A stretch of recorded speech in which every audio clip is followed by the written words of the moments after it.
touchdown.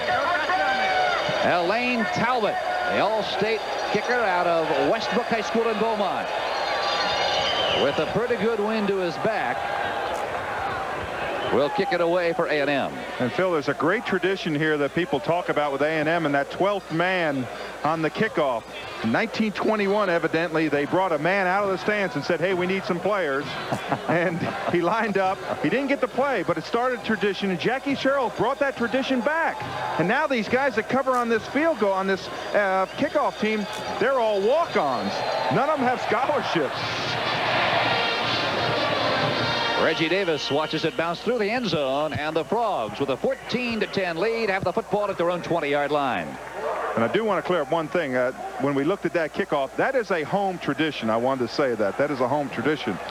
And that shows you what the Frog drives. Look how many times they have had the ball. 2, 4, 6, 8, 10 times they've had the ball. They've scored 2 touchdowns. But it's been great defense by A&M that has stopped the Hogs. I mean, the Frogs on a lot of them. They haven't been Hogs on the yardage. First down at the 20 from the I formation. The give. First man through, that's Tony Darthard.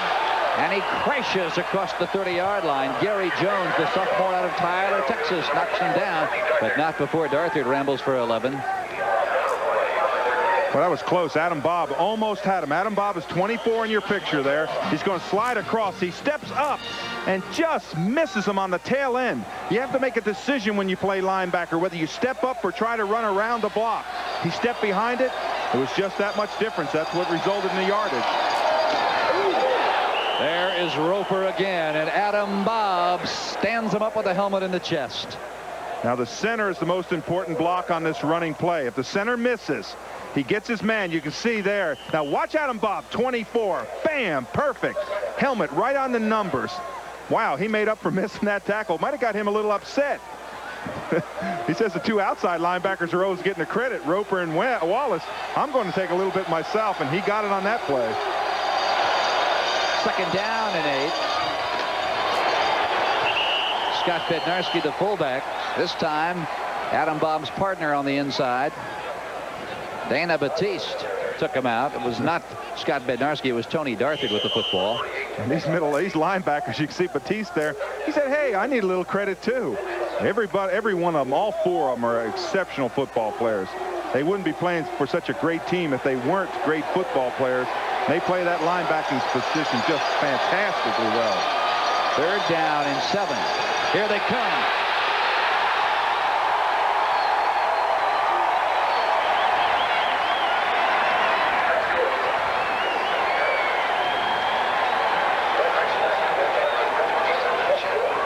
Chet Brooks, watch number 27. That was a safety blitz. And Rasco had absolutely no time whatsoever. Chris Becker. He is punting into a strong wind. Rod Harris, a fair catch at the 49-yard line. The Aggies with terrific field position following Becker's 30-yard punt. And Phil, now they get to utilize that wind. A&M will have that wind to their back. They'll be able to use it this quarter. Clock is stopped, 12:55 to play in the third period. Texas Christian unable to do anything with their first second-half position. Let's see what the Aggies can do.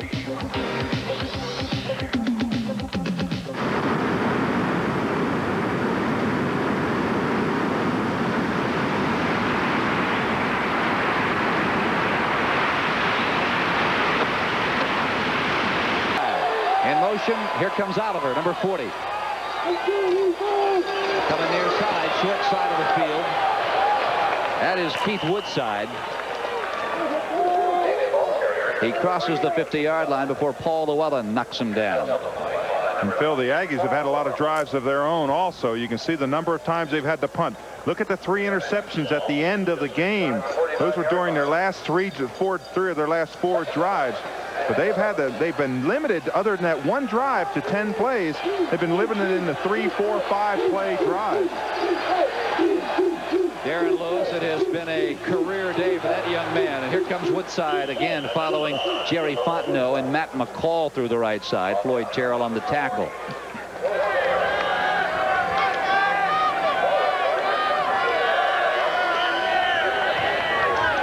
Now the Aggies, they love their football in College Station, and why not, Dave? When you lose players like quarterback Kevin Murray, a tight end, Rod Bernstein, a first-round draft choice, a fullback, another first-round draft choice, and Roger Vick, and you can still compete in this conference, that says something about the Aggies football program.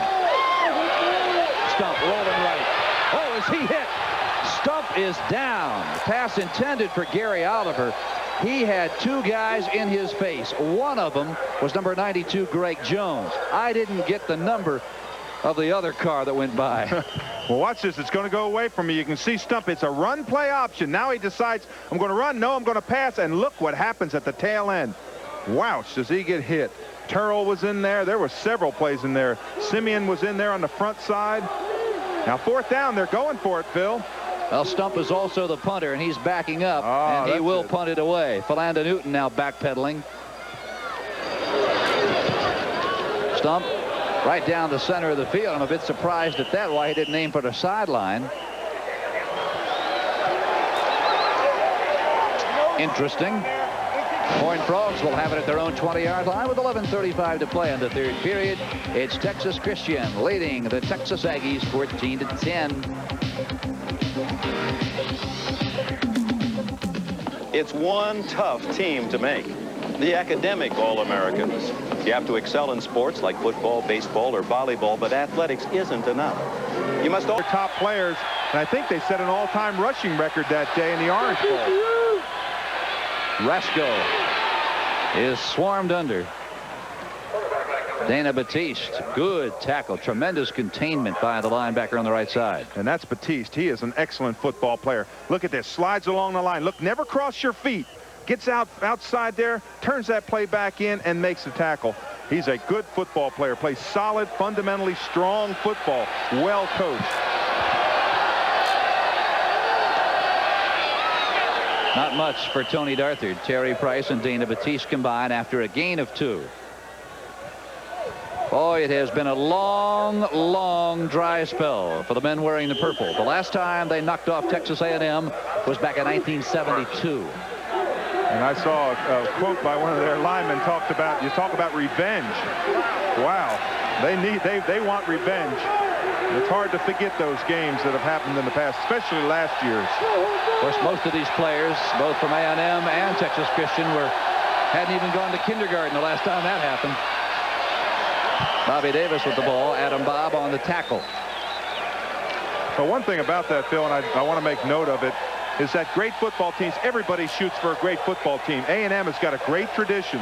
They're an excellent football team year after year. They don't just have one great year and then fold their tent and go home. They have year after year good football teams, solid backups. That's why you're able to recover from the loss of 7 seniors. And everybody shoots for the top teams, and that's why everybody plays hard against A&M. Uh-oh, Becker right off the side of his foot. It'll be down at the 36-yard line. An 11-yard punt for Becker, and he is tops in the conference in punting. Boy, I'll tell you, that ball had to come off his foot wrong. Now watch his step. There's a step. It looks normal. The drop is a long drop. Look where he kicks it. Way down. Now most kickers, when they hold the ball, they hold it up longer and bring the foot up to the ball. Watch it again. Watch.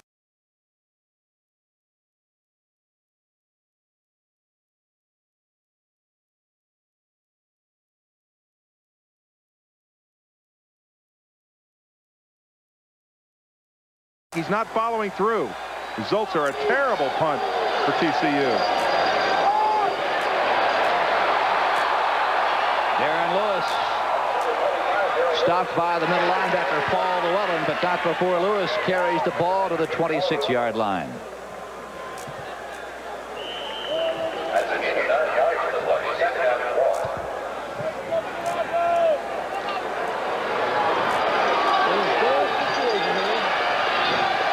The Aggies coming into the ball game ranked 6th in total offense in the Southwest Conference. It appears that his stump is audibilizing. He's going for Harris. It is caught. Touchdown.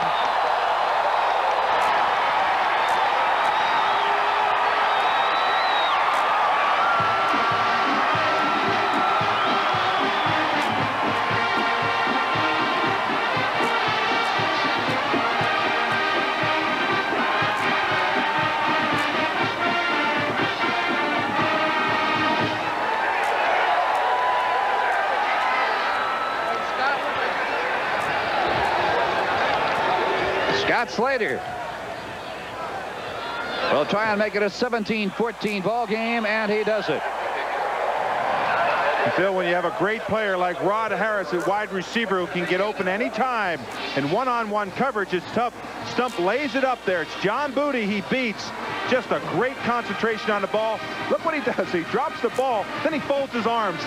You might see it on tail end, but it's an excellent throw, and it's just really right there. Harris has the ball. He puts it in, drops the ball down, touchdown.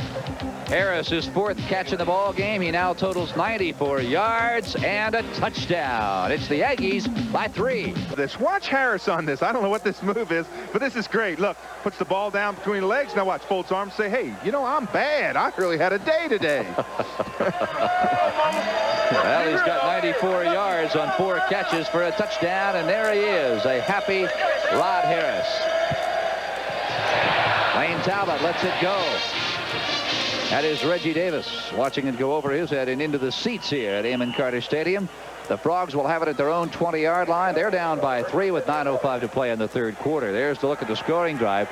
A 36-yard drive. It only took them 2 plays to get there. A total of 44 seconds. Following the 11-yard punt by Chris Becker. And that 11-yard punt is just like a turnover. Anytime you do something like that, it really hurts your team just drastically. And you can see the results. They capitalized on it. They turned the ball back over and scored. Fresco out patterned. He's got Delaney. And Delaney goes down at the 26-yard line. Chet Brooks and Gary Jones combine on the tackle. And Phil, what you have to be careful with there if you're a cornerback like Andre Spencer and Leroy Crump, what you have to be careful about, excuse me, not Crump, but Gary Jones and Alex Morris, is that you have to be careful that you don't bite on that play and you don't come up trying to stop that play, because they'll turn around and they'll launch that bomb on you and beat you deep. 2nd down and 4. Ricky Stone, the tight end, is in motion.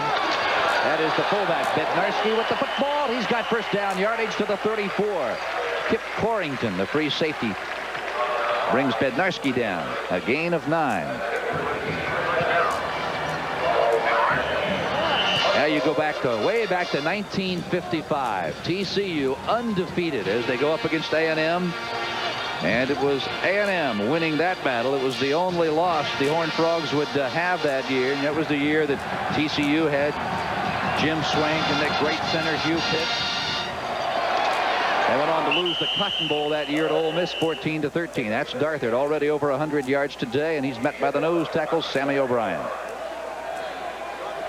Well, both our running backs have got over 100 yards. Darthard's got 111 on 16 carries, and Lewis has got 112 on just 8 carries. So both running backs both teams are having a good game running the ball on the ground, sustaining those drives.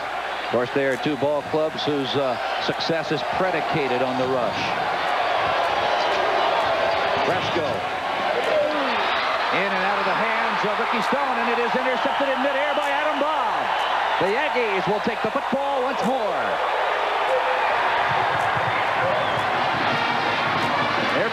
Every coach will tell you when you get the ball, you have to look it in. The defensive coach will tell you, put your hat on the ball. Watch what happens to Stone. He's wide open. There's the ball. He doesn't get it quite in. Look at the hands and the head, the shoulder come in and knock that ball out. And he has had hands. I mean, he's got big hands. There's the size of Stone's hands, 8.5, and they're over 4 inches across the palms, but his hands have let him down today. He lost that one. Come on, dude! There's the counter to Darren Lewis, and he is met at the line of scrimmage by Mitchell Benson. Well, that's a good stick. I'll tell you, as a defensive player, you like seeing good, solid line play. Look at the blocking combinations here. There's Lewis coming through. Bam. Good stick right there. Wrapping the arms around. Benson, nice tackle on the play.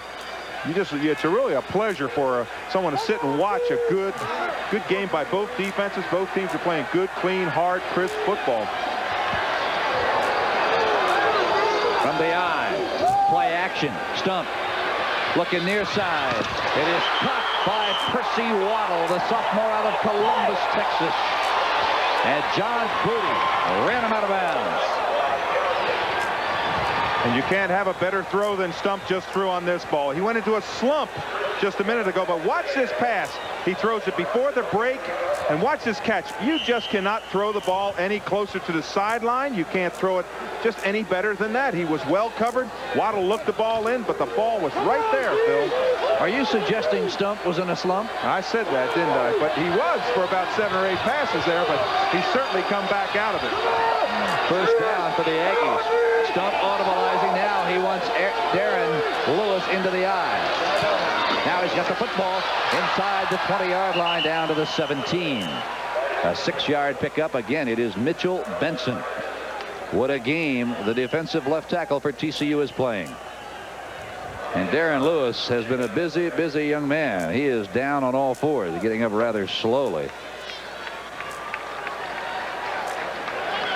You can see his result there. 10 rushes, 118 yards. That's 11.8 yards per carry. That's quite a day. I think he just fell on the football and kind of knocked the wind out of him. Keith Woodside, the senior running back out of Vidalia, Louisiana, number 33, has come running onto the field. Lewis talking with Jackie Sherrill.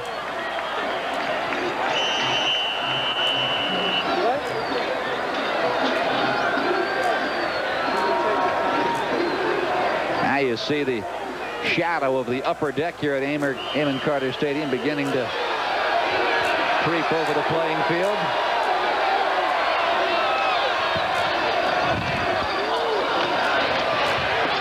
Near side. Oh, is Stump slammed down. Andre Spencer, the left cornerback, wasn't fooled for a second. No, he wasn't, and Llewellyn was in there too. Llewellyn slides along the line. Good play. Almost bites there, comes across, plays across the face. Good play. Look at them, all 3 of them. Bam! They just turned him around. That's when you walk back to huddle and you say, somebody's got to get that guy in the middle. But, wow, good football play.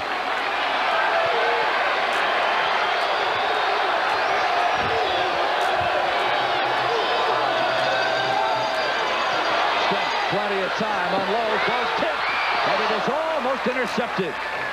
Philando Newton, about 6 inches away from his 8th interception of the year. Boy, that was awfully close. Newton almost caught this ball on the run, and if he had, he would have gone a long way. The ball is batted up there. Now watch Newton. He's number 1. Look how close he is. He just about catches that thing in stride. Now we'll see the ball get tipped right there. That's Llewellyn.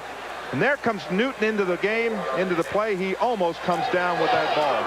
Slater trying to add to the Aggies count, and he does from 34 yards out. Scott Slater, he has hit his 2nd field goal of the afternoon.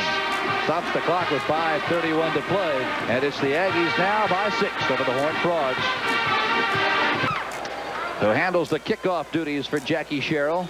Scott Slater handles all of the kicks that score points. That's right. One has a leg for distance, one has a leg for accuracy. Frogs may have a return here from 3 yards out. It is Rodney Higgs, and he's coming. And shouldn't have.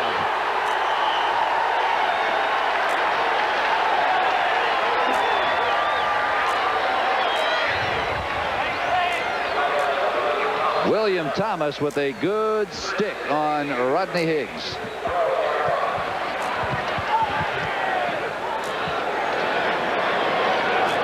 For the Aggies, tremendous kick coverage. They play outstanding defense, and their offense has also played well this afternoon. Picked up in midair by A&M. Terry Price recovers at the 4-yard line.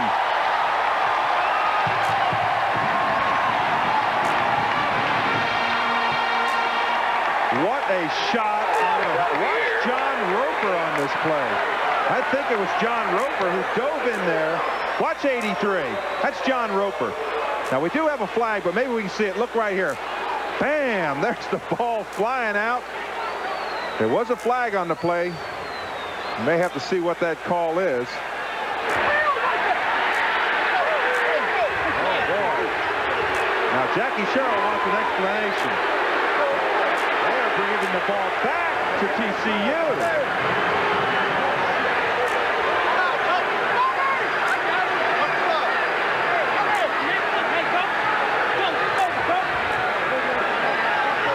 a bit confusing.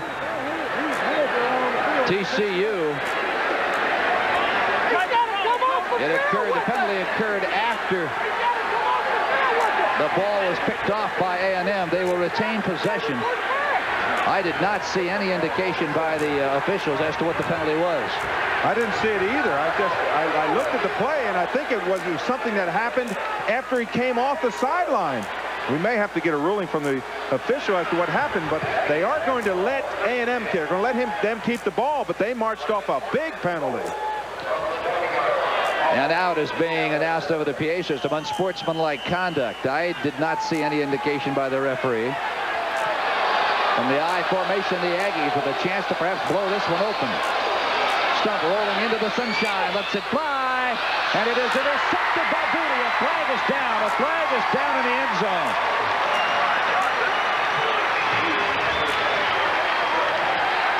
Oh, it's against the Horned Frogs.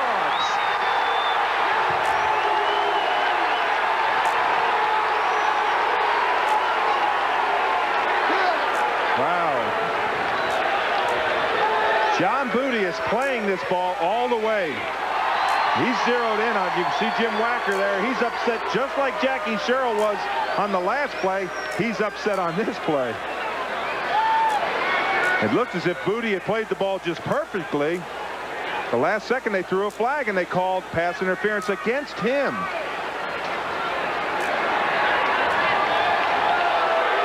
And it is a big one. Maybe you'll see it. It's on the left side of your screen. Look for number 11. That's Booty. There's the pass. Now, where does Booty come in here? There's Booty running. You can see the receiver go down. Now, watch right here. Maybe we can see it right there. You can see the contact. He looked as if he tripped over the standard on the goal line. Boy, Booty certainly not in a position, it did not seem, to be charged with pass interference. We're going to try and look at that one again. Holy Toledo.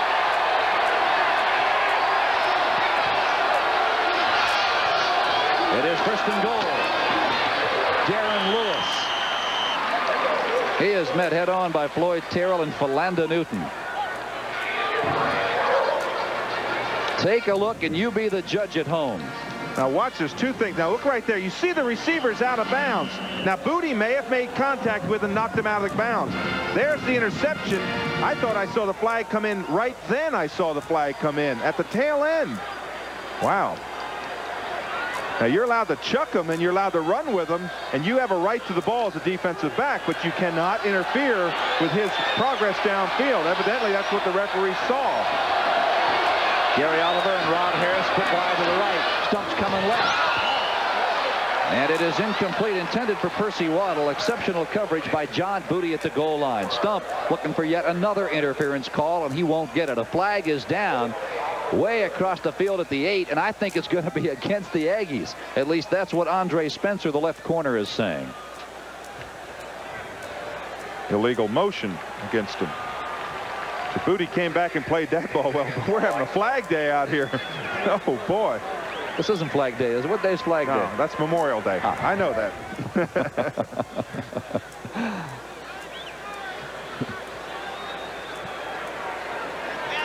Now, if you play that smart, you'd probably decline the penalty because they didn't gain any yards. It'll bring up third down, and they've got third and about, well, they've got about 6 yards to go. If they can stop them here, hold them to a field goal try, it'd be a big boost for TCU. Boy, a year ago, Jackie Sherrill's Aggies humiliated Jim Wacker's Horned Frogs to the tune of 74-10.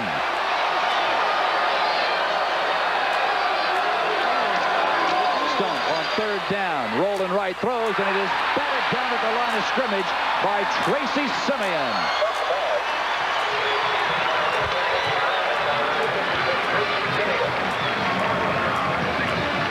When you have big linemen in your face like number 56 Simeon, he puts the hands up. It's like throwing through the woods.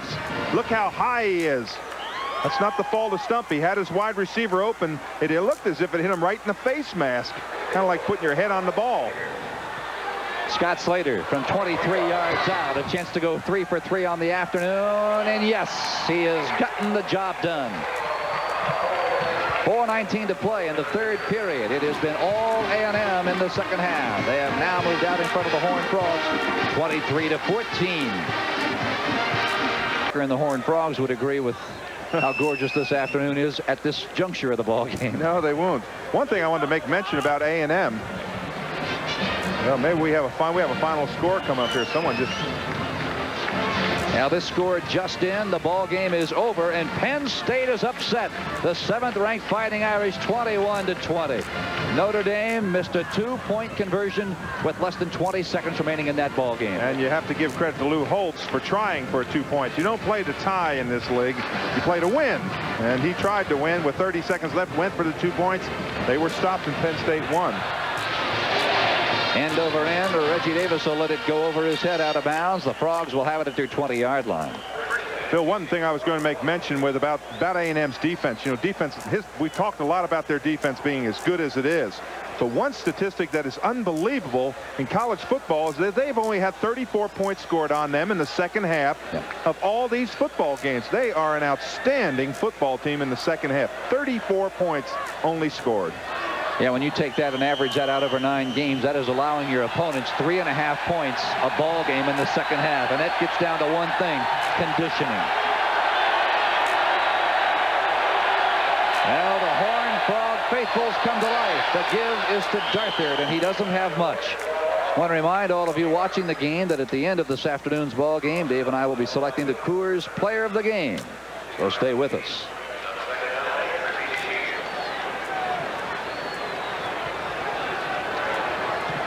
A gain of 2 for Darthard. He moved the ball out over the 22-yard line.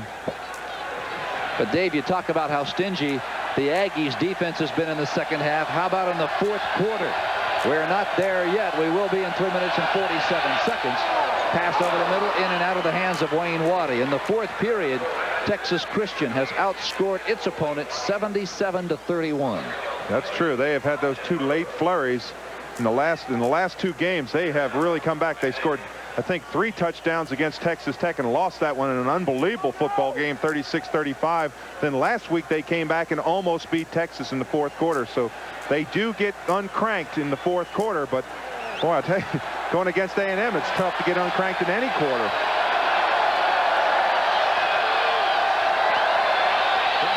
There's the inside pitch. It's to Tony Darthard.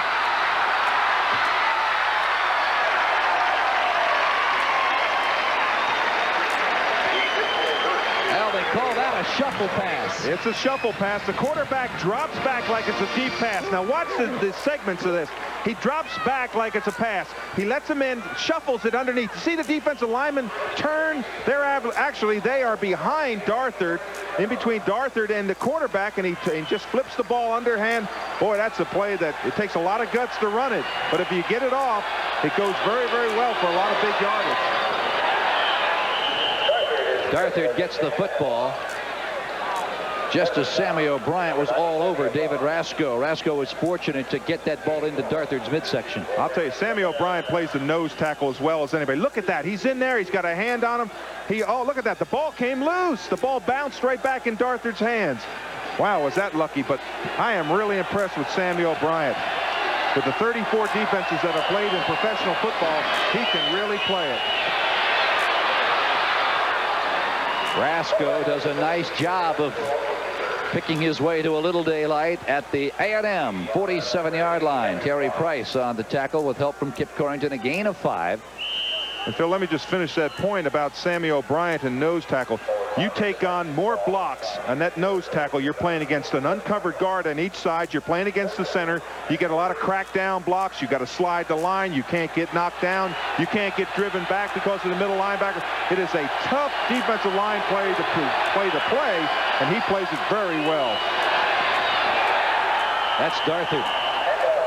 And I'll tell you what, Rob Adams and Jeff Hopkins are having a heck of a time trying to contain O'Bryant, Price, and Aaron Wallace.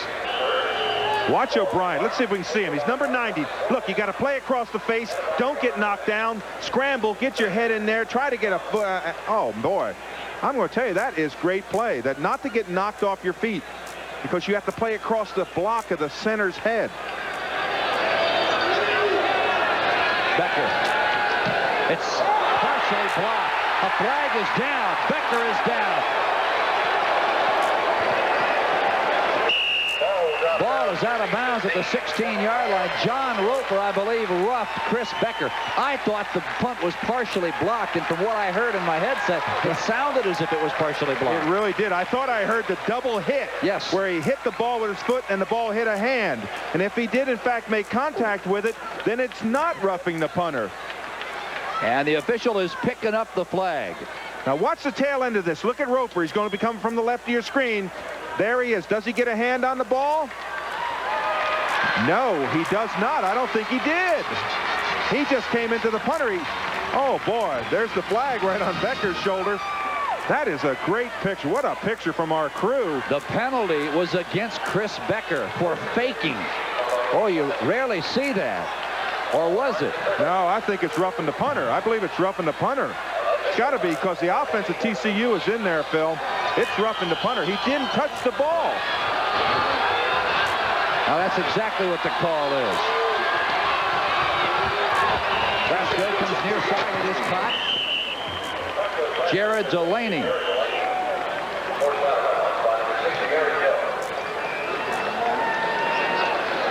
I want to point out great concentration there by Gary Jones, the left cornerback, who's guarding Delaney on that play. He's had 5 or 6 out patterns where the receiver just goes down about 6-7 yards and curls out and catches that ball. But he's disciplined where he doesn't fight on it, because Delaney will turn that thing up and he's beat deep if he does.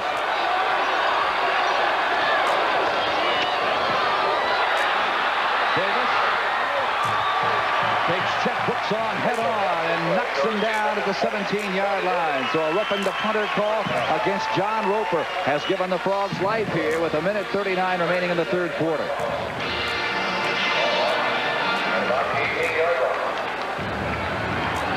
Well, I really thought Roper had that ball. When I watched Roper, I don't know how he missed it. Ball evidently went underneath his hands because he was right in there. His momentum, of course, carries him into the punter. But I thought he had blocked it. I thought I heard the double hit just like you did. First and 10. Resko for Delaney. It is knocked away by Gary Jones.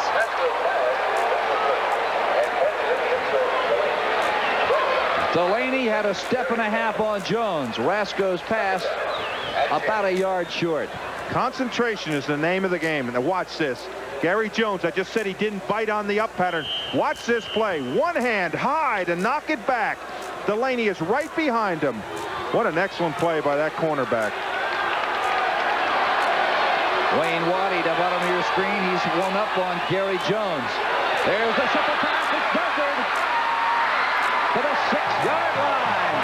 Basil Jackson takes him down.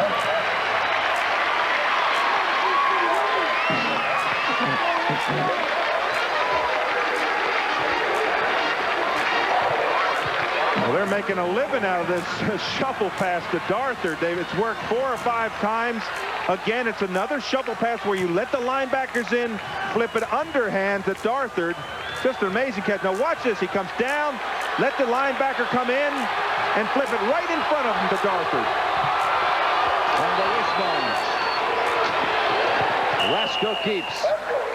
And Basil Jackson, the junior out of Hammond, Louisiana, on the tackle. And Phil, with a lot of teams, this would be a gimme in this situation. You're on the 6-yard line, you got first down. But when you're playing a team like A&M, this is not a gimme. No, they don't give up points. They don't call them the wrecking crew for nothing. And they have wrecked a lot of offenses.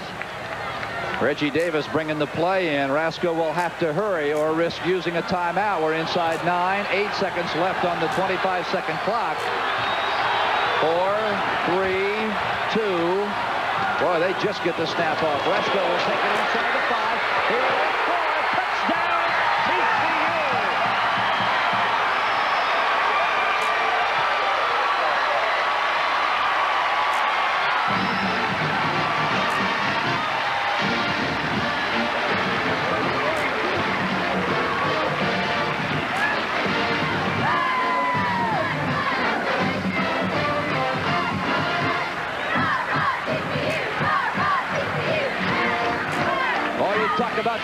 close. Rasco had 1 second left on the 25-second clock. Newman whistles it through the uprights and touches Christian right back in this one with 22 seconds remaining in the third period. It's A&M over the Horned Frogs by 2. And Rasco makes a good decision on this play. Down the line. Look there. There's the option. Now he sees the slant. Right there he makes a good move. Lowers his shoulder, dives, and stretches that ball in. Good decision not to flip the ball. Now watch this. He has a chance to flip right there, but he says no. There's a seam. Gets a good block by a couple of his upbacks. There's 88 is in there. A good block by Reggie Davis. And he gets that seam and goes in for the score. And there goes the Horned Frog up into the stands.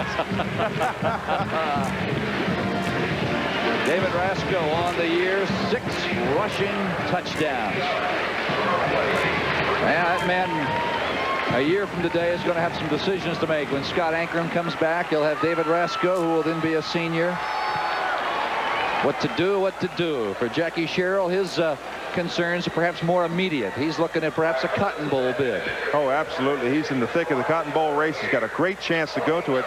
And you know, the interesting thing about A&M is that they are a young football team. He has said that time and time again. He said, hey, we're a young team.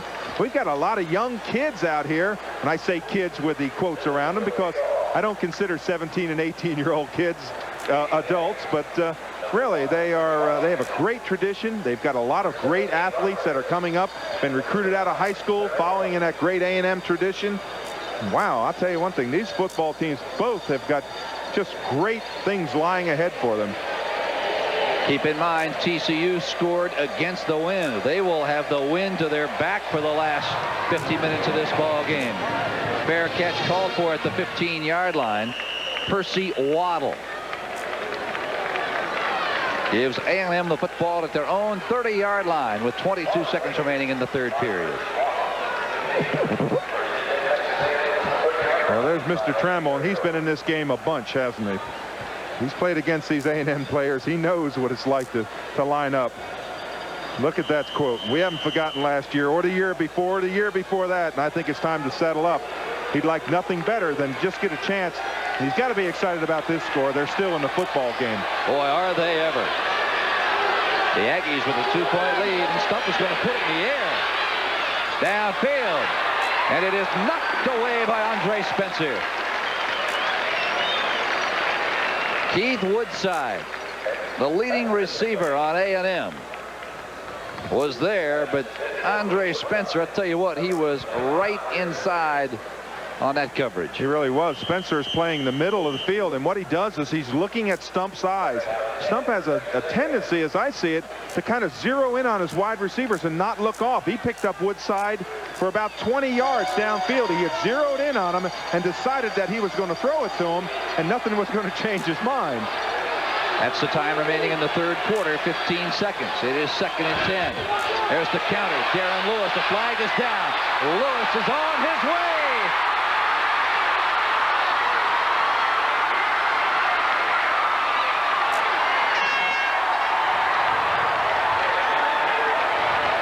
Flag is down way back at the 32-yard line. And I believe this one's coming back. Oh, boy. And Jackie Sherrill is out on the field. Oh, is he upset. I think it's going to be a holding call. Where that flag was thrown is almost always a holding call. And what a disappointment for young Mr. Lewis to run that far and have such a great play to be called back for a holding call. Oh, boy. That's the kind of ones where you walk out and you say to the official, said, what did you see? He says, I saw a hold in there, coach. Well, what a day Darren Lewis has had. I think they didn't call a hold, they called a trip on that play. That's the signal that I saw when they put the foot behind the other one. We may be able to see this. Watch to see if somebody leg whips. Look right there now. Right there. See the left corner of your screen? You see the foot up there? That's the kick. It's a leg whip, and that evidently is what they called. See the kick right up there high? Didn't really have much to do with the play, but that's evidently what they called. That's the type of play that they could have called on that. It's when the offensive lineman gets thrown aside and he whips his legs around to try and trip. Boy, that really has to take a lot of the wind. how this A&M assault, because they just had broken the game open with that run. 2nd and 25. 2 seconds remaining in the third quarter. Stump. He's doing it again. He's got Rod Harris, who is out of bounds at the 39-yard line. And that's the end of the third period. We'll be back with more exciting football right after these messages from your local station. We were away. Texas Christian was assessed a 15-yard penalty for unsportsmanlike conduct following that pass completion to Rod Harris. The Aggies now at the ball at the Horned Frog 45-yard line, where it is 1st and 10. The give is to Larry Horton. The clock in the end zone has not been reset starting the 4th period of play. It still reads zeros. And we're still going the same direction. Yeah, I wanted to say one thing on a defensive penalty. That can't end a quarter, I don't believe. For the defensive penalty, you don't end. You get one more play. Now they're going to roll it up to 15. There we got it. I think. See, old defensive players remember that kind of stuff. Well, it's just like you can't end a game with on a defensive penalty. That's the same adage that was happened in that situation. Well, I knew it at halftime that was certainly the case. Halftime at the end of a game, but I did not think that applied at the end of quarters. Well, I quickly guessed that because I just saw it. Well, now the Horned Frogs, Dave, will have the football with the wind at their back. They're only down by 2 points. And you get the feeling that the folks here at Amon Carter Stadium are sniffing for an upset. Well, they obviously are. They've got a good shot at an upset. They really do. They have come out and played a great football game against a very good football team. A&M is obviously one of the 2 teams that is going to be in the Cotton Bowl. So they have played very, very well. But A&M, I really want to remark about the poise that they had on that drive to hit that out pass when they got that big penalty, brought that run back. Usually that's such a psychological disadvantage, but they got great poise on their offense. 2nd down. Aaron Lewis spun to the ground by Mitchell Benson and Floyd Terrell. A gain of 4 for the Aggies.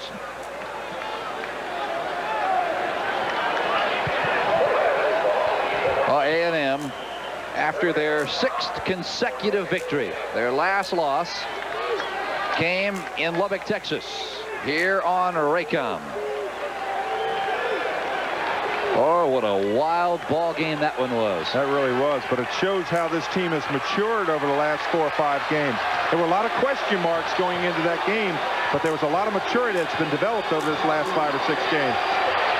3rd and 5. Stump hit by Floyd Terrell. The pass intended for Larry Horton out of the backfield, but Stump has been under pressure all day long. Well, that's what you try to do to a quarterback. You try to disrupt that timing. And TCU has taken a lot of chances. They've brought a lot of linebackers. Terrell has come a lot. Greg Moore, Llewellyn has been in there. They've stunted a lot in their front line, trying to disrupt that. Anytime you're at a real disadvantage and it's hard to play man on man, you've got to do things to disrupt the continuity of the offense, and that's what they've done with their quarterback, with their linebackers rushing in there. 4th down and 4. Stump now dropping back. And he's going to punt it away. This one will find the end zone. And you wonder again, Stump has done that 3 times in this ball game. Instead of going for the sidelines, he has been content to kick it into the end zone. So the Frogs will have the football with 14:07 remaining in the ball game. They trail the Aggies by only 2. 1st down at the 20-yard line. Resco coming near side. He's across the 23, out near the 24. Adam Bob on the tackle. 3rd quarter statistics. Take a look. This one is as close as the score would indicate. Well, you can see the number of turnovers, and they've kind of equalized themselves out now. 9 turnovers in the game. Time of possessions, nothing out of the ordinary. Yardage, rushing.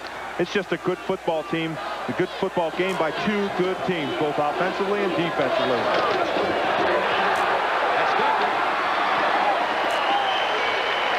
Across the 36 near the 37 before Kip Corrington ran him out. And I'll tell you, that pitch was a very dangerous pitch. Well, that was a dangerous pitch. That ball came flying back at him. It did. And that's one that you either catch or else it goes out of bounds about the 2-yard line. But he had to pitch the ball fast because the pressure was up on him so quick. Boy, again, you're looking at a defensive unit losing 7 starters to graduation a year ago, including linebacker Johnny Holland, defensive end Ron Sadler. That's Tony Darthard. Yet still, this Aggie defense has allowed, Dave, only 15 points a game. Well, that shows you they take a lot of pride. I can remember as a player the pride you would take in your defense. You know, you're in a game, you're in a football game, you rely on your offense, but defensive players take pride in themselves. Hey, how about that score? Final Ohio State 23-20. At least they send Earl Bruce off with a little hurrah. That's the fullback, Bednarski, literally skipping over the line of scrimmage. Kip Corrington and John Roper on the tackle. I thought this was a high jump. Watch him, number 9. You're going to see this ball. Now watch right there. Up and over, and off we go. That's a nice little run by that young man, wasn't it?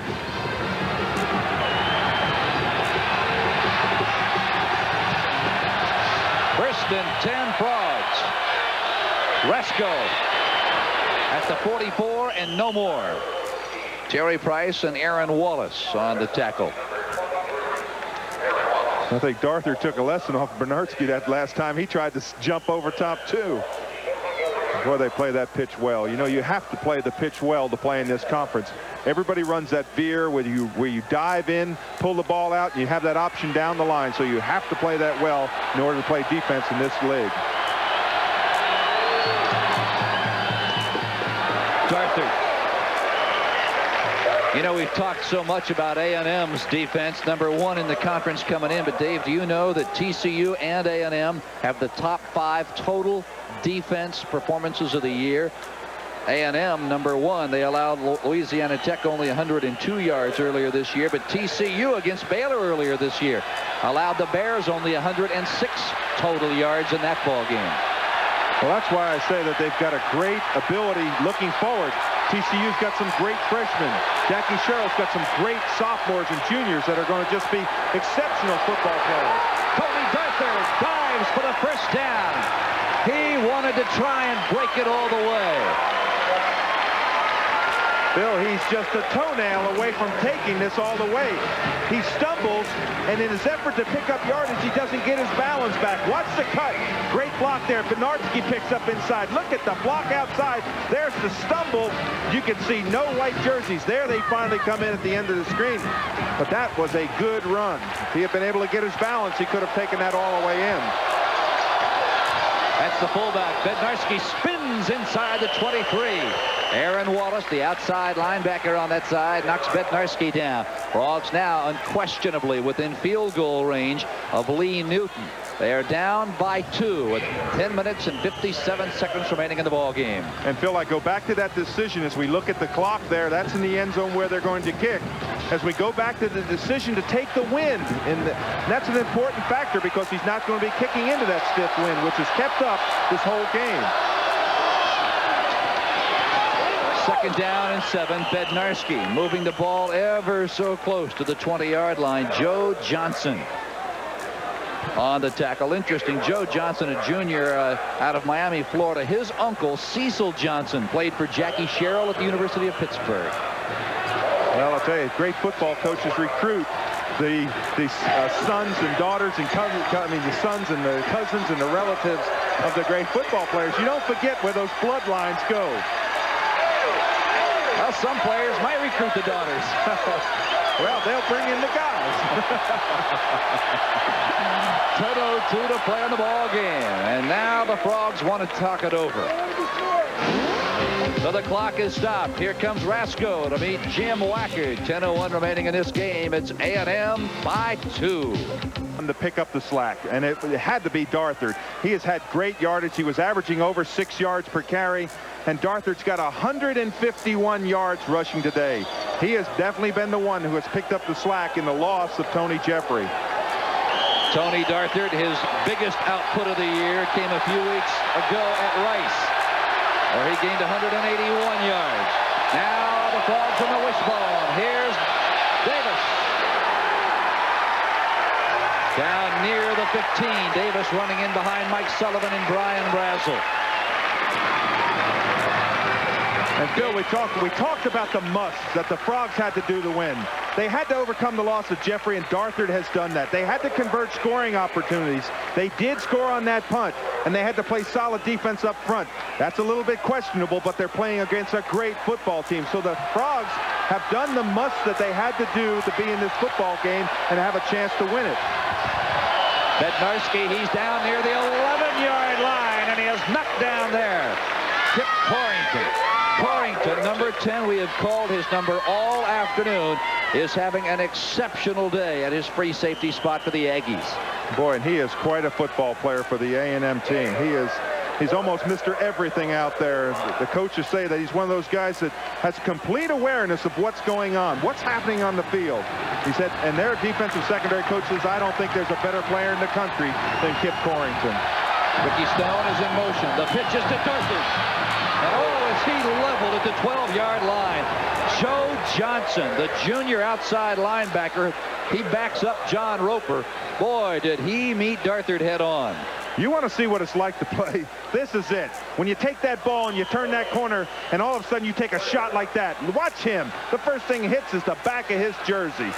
What a hit. That is a great football stick. Joe Johnson with the initial hit, and then Chet Brooks finished him off. Third down now and 5. Aaron Wallace hits Darthard about the time the football got into Tony's chest. Terry Price also on to tackle. Well, those last two plays, David, almost appeared as if Jackie Sherrill and company had a hold of the Horned Frogs playbook. It looked as if it did, but they played their keys well. And here comes a big field goal try. This will be the biggest field goal try of Lee Newman's year. I can promise you that, because it can give TCU a 24-23 lead. Newman has missed his last 4 attempts. He's got it. He has got it. And the Frogs have a 1-point lead with 7:54 left in the ball game.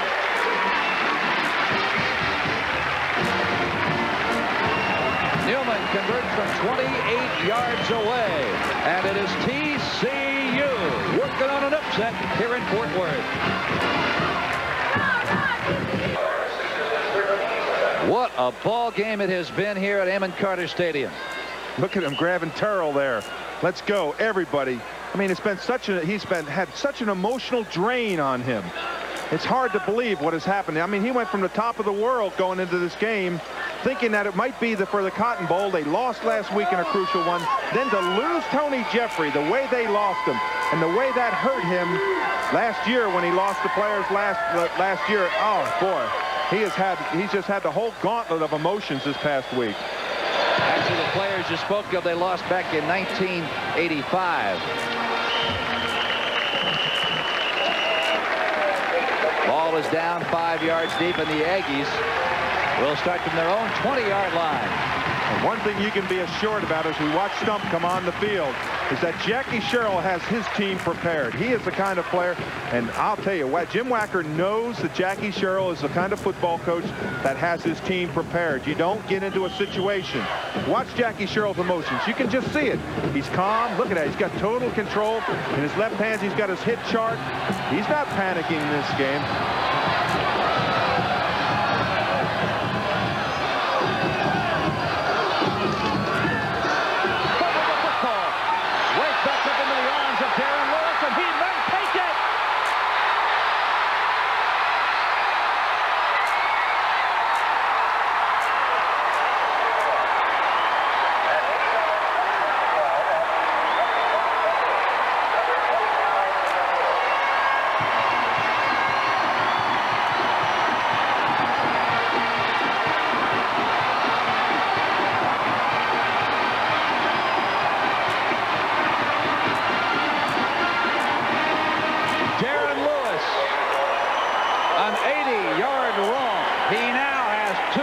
101 yards and 2 touchdowns.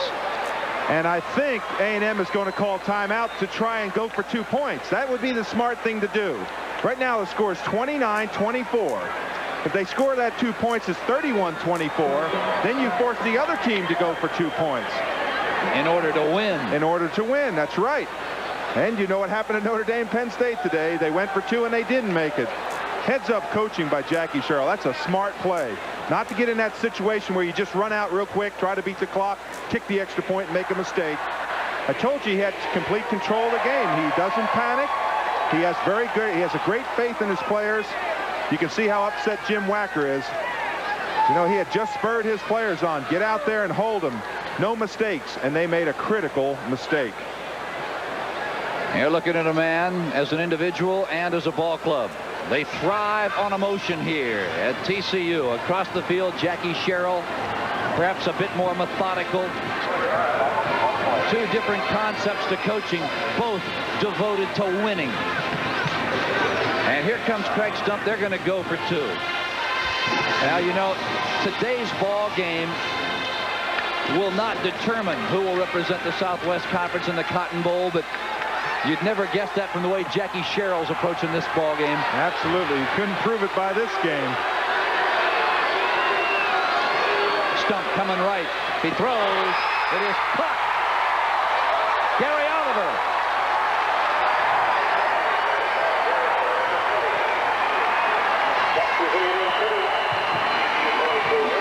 And now it's the Aggies by 7. Loads of time remain here in Fort Worth. 7:41 remaining in this ball game. And the Aggies, they struck with great swiftness. They lead the Horned Frogs 31-24. Bill, I want you to watch what it's like to get the bounce of the ball. Now watch this play. Lewis is 25. He bounces the ball. It takes a perfect bounce right back up.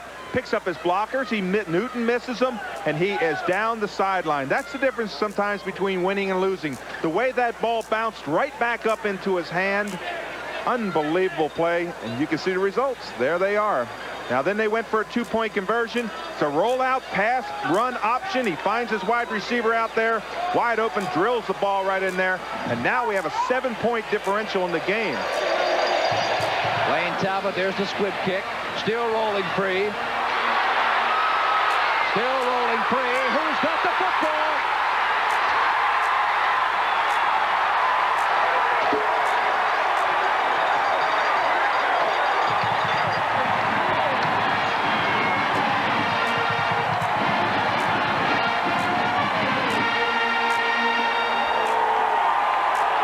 William Thomas, a freshman right out of Amarillo High School in Amarillo, Texas, covered the bouncing ball. On this play, you have got to get on it if you're the receiving team. You have got to get on. Look at 21. He's just bouncing back there. He's got to get that ball, fall on it, just get down on it. What a heads-up play by the A&M Aggies. To come on down there and recover that football, that changes the entire complexion of the football game. I just watched Jim Wacker take off his headset, put it down. All the emotion is drained out of him right now.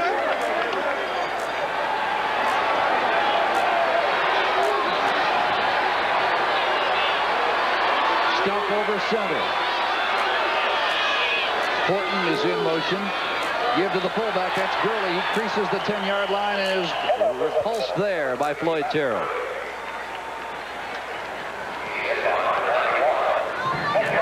Boy, it is a game of bounces, isn't it? I mean, it's hard to believe. I can just see the momentum has swung back and forth all day long. You know, we had the emotional start with TCU. Jackie Sherrill saying it's no big thing. We still have to play them. TCU playing so well. Then A&M coming back with a great offense and their great defensive play. What an emotional game. Now the Aggies into the eye. Darren Lewis put in the backfield by Philando Newton. It was Newton who missed Darren Lewis. That allowed Lewis that 80-yard touchdown romp less than 2 minutes ago. Clock running, 6:46 remaining in the game. The Aggies by 7.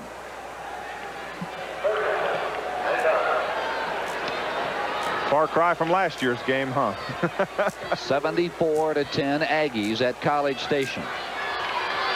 And the year before that wasn't much better. Here in Fort Worth, 53-6 Aggies.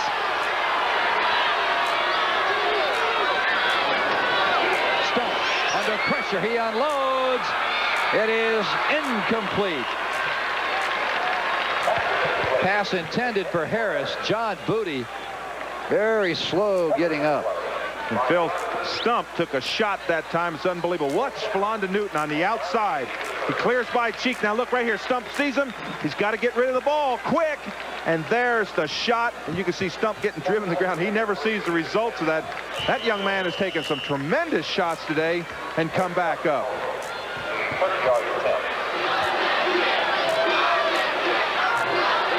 Scott Slater with Stump holding. From 30 yards out. Boy, Slater 4 for 4 on the afternoon. What a day for the junior from Richland High School right here in Fort Worth. Well, the Horned Frogs find themselves down by 10 now with 6:11 remaining in the ball game. Horns from the University of Texas. Reggie Davis and Jared Delaney are at the 25-yard line awaiting Lane Talbot's kick. Again, it's a squibber. That's Delaney. Across the 37 out near the 38. Lafayette Turner on the tackle. Dave, I want to remind all of our viewers at the end of today's game, you and I will be selecting the Coors Player of the Game. Well, I've got some candidates for that game already. But right now, if you're a TCU fan, TCU has got to drive the ball down and score on this drive. They've got to get either 3 or 7 on this drive so that they'll get another opportunity to capture that moment to get back down again. They've got to have 2 scoring opportunities. Rasco chased out of the pocket. He will not turn the corner. John Roper drags him down. Dave, we have talked about John Roper throughout this ball game. He entered today's game with 13 sacks, and that is very impressive when you consider he plays on the left side, and most quarterbacks are right-handed, so they can see him coming. But watch the speed he has. That's what makes him so good. They say he can leap onto a 54-inch table standing flat-footed to get up on top of it. That is unbelievable. I know that's not vertical leap, but that's getting up in the air. Rasco, there's the supple pass. Here comes Robbie Davis. Bobby across the midfield stripe to the 47-yard line. Alex Morris and Dana Batiste. A gain of 16, and Rasco was about a split second away from picking AstroTurf out of his teeth. Yeah, he certainly was. Watch this. This is again that shuffle pass. They have lived with this thing today. Underhand handoff. You can see there's Arthur going downfield, and Davis picks up a nice block there, picks up good yardage. That's what TCU has to do. They have to score on this drive. They've got to get close to get at least 3. That's Davis again, and he is spun down from behind by the man I spoke of a moment ago, John Roper. Junior out of Houston, Texas, coming into this ball game. Roper with 81 tackles. I'll tell you, Dave, he is a serious candidate for Southwest Conference Defensive Player of the Year. Oh, it certainly is. They say he leg presses 800 pounds. No. That's what gives him the strength. Look at this play. Now there's the ball. It's thrown downfield. Look what he does. Turns around, gets right back into the play. I'll tell you one thing. He is a bona fide #1 choice when he gets that opportunity. Rasco, pass right over the middle. It's intercepted by the Aggies. Gary Jones.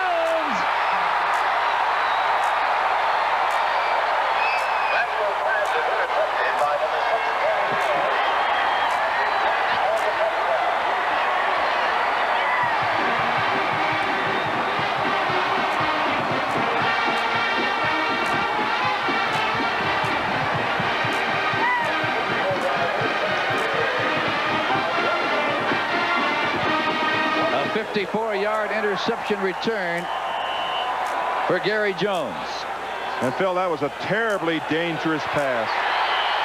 Now there they went for the 2 points on the play. They faked it, went there for 2 points and scored. They lined up like they were going to kick the field goal. They left their line way over on the other side of the field. And instead of what they do is they huddle and then they run across. But there is a flag down, but I think it's going to be against TCU. Yes, it is. But that's a trick play. You line up all the way across the field. Then what you do is just when you say set, you run the ball. You run your team all the way over, line up for the extra point. but they didn't do it. They snapped the ball over there. Now, this is a big play. Watch this right here. It's a dangerous pass. It's an over the center screen, and you can see he just gets his hand. Look how many people are around the ball. The ball was not thrown with good velocity. You can see what the results of that are. 7 points. Second pass in this game tipped by Ricky Stone. Both have been picked off by the Horned Frogs. Were down by 2 touchdowns, and they came roaring back, and in the span of 2 minutes put 2 quick touchdowns on the scoreboard. But I'll say this, they weren't going against the Texas A&M defense, which has really capitalized. The score is not indicative of how this football game has been played. It's been an exciting football game. Lane Talbot will kick it away, and again he squibs it. That's Reggie Davis to the 21-yard line, and he's carried out of bounds there. Flags are down. It'll be unsportsmanlike conduct, I believe, against the Aggies. They were still pushing and shoving Reggie Davis 8 or 9 yards out of bounds.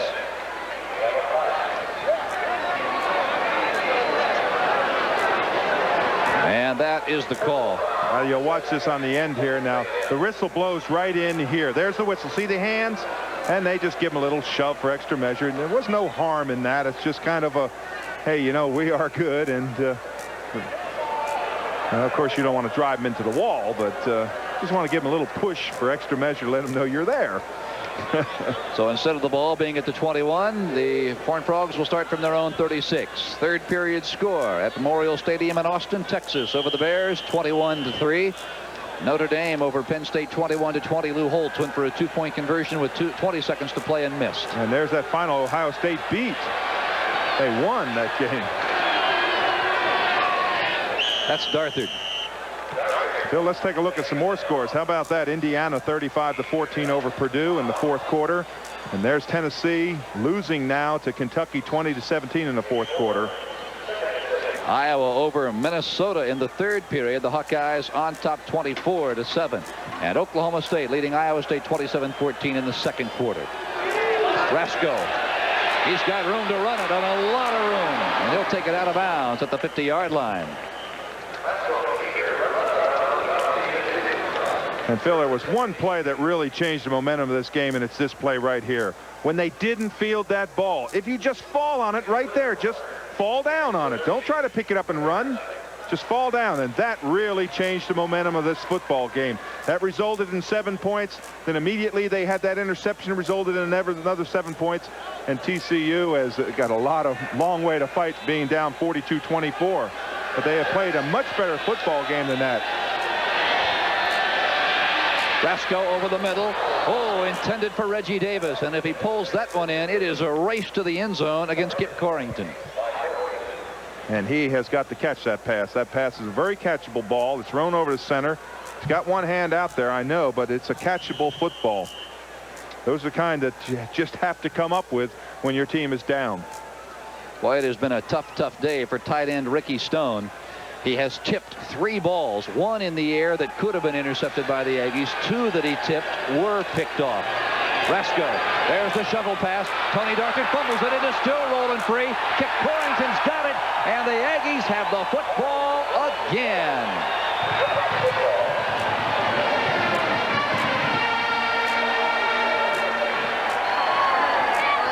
Unbelievable play. This is again that shuffle pass where you throw underneath the Darthard.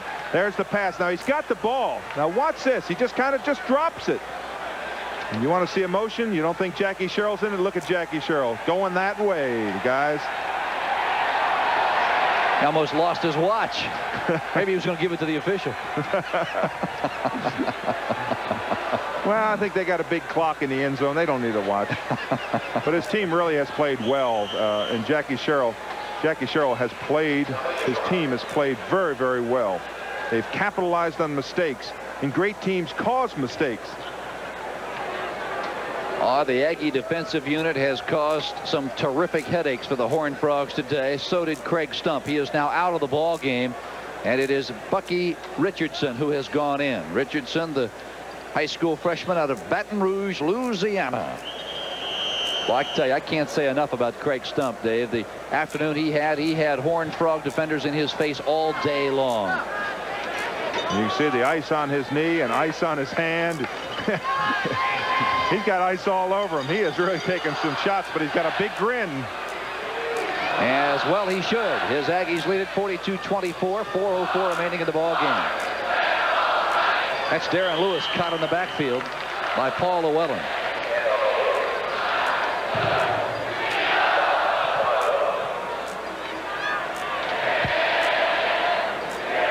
And right now, if you're a Texas A&M fan, you just want to run that clock down. It's down to 3:45. It's ticking down.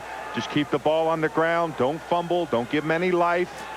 And just take this one home and be happy for it.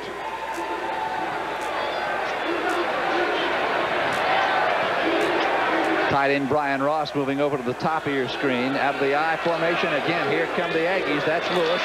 He is hit behind the line of scrimmage, fumbles the ball, and David Spradlin has got it for TCU. Spradlin makes the hit, pops the ball loose, and smothers it. Well, there's no one more surprised on this play than Lewis. He's on the sideline. He was just shocked. Spradlin just takes the ball and just rips it out of his hands. Watch Spradlin. 55. He's going to come in there. Look, just rips the ball out. Look at Lewis. He just turns around. Hey, where's the ball? And down he goes. And he's down on the field still. He just did not expect that. Spradlin just got in there, just ripped the ball out. But oh, what an afternoon for the freshman out of Carter High School in Dallas. 15 carries for Darren Lewis, 195 yards, and a pair of touchdowns. Well, he had over 200 yards at one time, but he's lost a few yards on the last 2 carries. But one time he had 201 yards and lost about 6, so he's down to 195. That's really being down, isn't it, Phil? Brasco, there's the quick hitter out to Reggie Davis. He coughs up the football.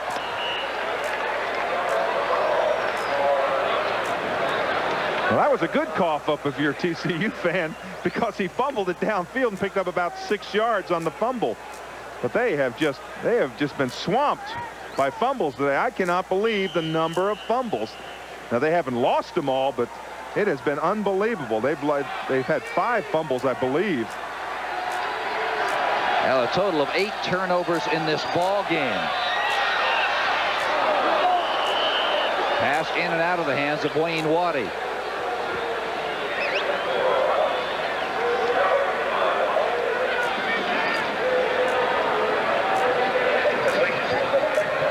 For the Aggies, talk about turnovers. 3 interceptions and 2 fumbles. It's been a turnover day, and you know, you would think that there's a rainstorm. If someone was out there listening to this game and didn't know, you'd say, well, the ball was wet, something was wrong. But it's been a perfect day for football. Brasco's pass picked off, still being batted around. Boy, it was punched up in the air, hit in the air again. Looked like a beach volleyball game. Watch this ball. This is amazing. The ball is tipped right behind the line of scrimmage. There's the first tip, right? Watch this. Right there's the first tip off the helmet. Watch, here comes number 2 tip. There's number 2, number 3. And the ball bounces free on the sideline. Corrington had the first tip for the Aggies, and it appeared as if Jared Delaney might come down with it, but he tipped it back in the air, and Reggie Davis had a shot at it, but couldn't come up with it. Brasco deep drop, flag is down, right over center. It is caught, touchdown, Bobby Davis. A flag is down at the 22-yard line on the far side. And that's something that happened along the line of scrimmage. I think it's going to go against TCU for illegal motion. Someone moved along the line of scrimmage. Oh, man. Here comes the signal, and that is illegal motion along the line of scrimmage. The line judge all the way on the far side of the field threw that flag, so he's the one that made that call. Nebraska out in front of Oklahoma. First period score, and Lincoln and UCLA is leading the Trojans of USC 7-0 first quarter score from Los Angeles. Brasco on 3rd down, and he'll be dropped by Roper. Roper with his 14th sack of the year. Well, it looked like there was a hole there, and it looked as if Brasco would step up because the coverage had gone deep. But how quickly John Roper reacts to the ball and gets back in there and makes the tackle.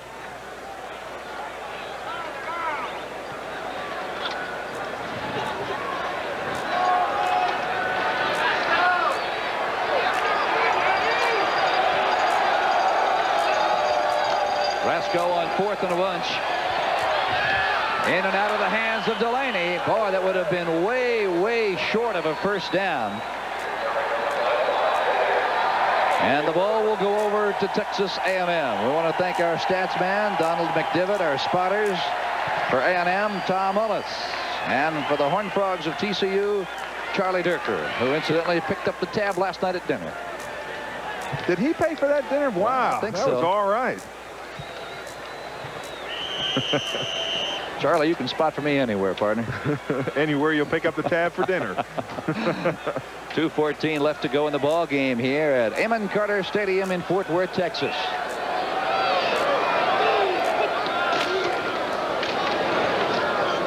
That is Horton.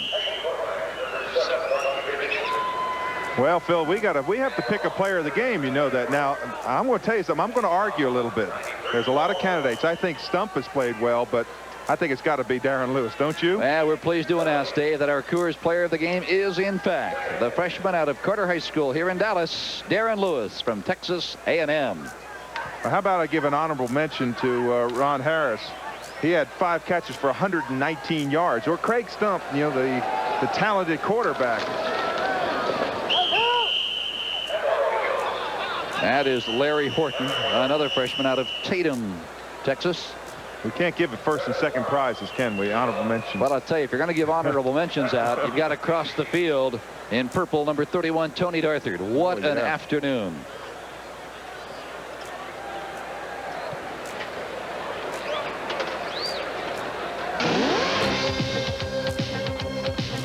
Today's game has been brought to you by Coors Light, by the Jefferson Pilot Companies, by Conoco, by Rockwell, and by Coke and your Coca-Cola bottlers.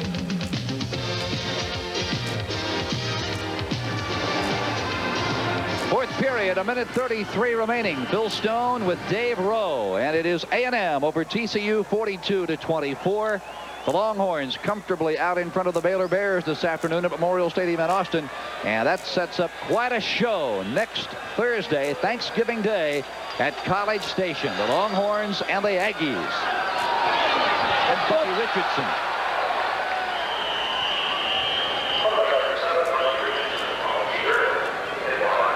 A gain of 3.